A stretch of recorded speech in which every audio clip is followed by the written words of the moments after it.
இப்போ ஒரே எமோஷன் வந்து நிறைய மூவிஸ்ல வருது. இப்போ நீங்க சொன்ன மாதிரி ஒரு சேட்னஸ் இல்லை ஒரு பிட்ரேயல்ங்கிற ஒரு எமோஷன் வந்து நான் வேற மூவிஸ்லயும் பண்ணியிருக்கேன். ஆமா.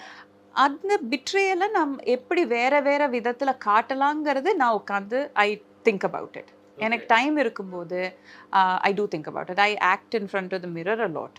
அது வந்து நானே ப்ராக்டிஸ் பண்ணுவேன். இல்லை when I watch certain scenes எனக்கு திடீர்னு ரொம்ப கனெக்ட் ஆச்சுன்னா அந்த சீனை மறுபடியும் ஒரு 2-3 டைம்ஸ் நான் பார்ப்பேன்.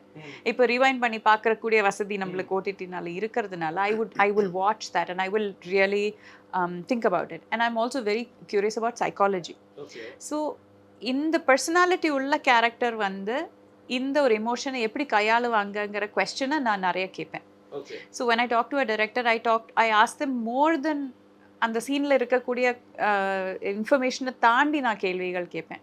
இவங்க வந்து இன்ட்ரோவர்ட்டா எக்ஸ்ட்ரோவர்ட்டா, இவங்களுக்கு நிறைய ஃப்ரெண்ட்ஸ் இருக்கா, is she somebody who likes to cook, what could be her hobbies, இவங்க என்ன படிச்சிருக்காங்க, இங்கே படித்தவங்களா இல்லை வெளிநாட்டில் போய் படித்தவங்களா, அந்த மாதிரியான விஷயங்கள் எல்லாம் ஐ ஆஸ்க் தெம். ஓகே. அதெல்லாம் கேட்கும்போது then you form a personality for the character. அந்த கேரக்டரோட ஒரு பர்சனாலிட்டினா இந்த மாதிரி ஒரு பர்சனாலிட்டி உள்ளவங்க இந்த மாதிரி ஆக்ட் பண்ணுவாங்க.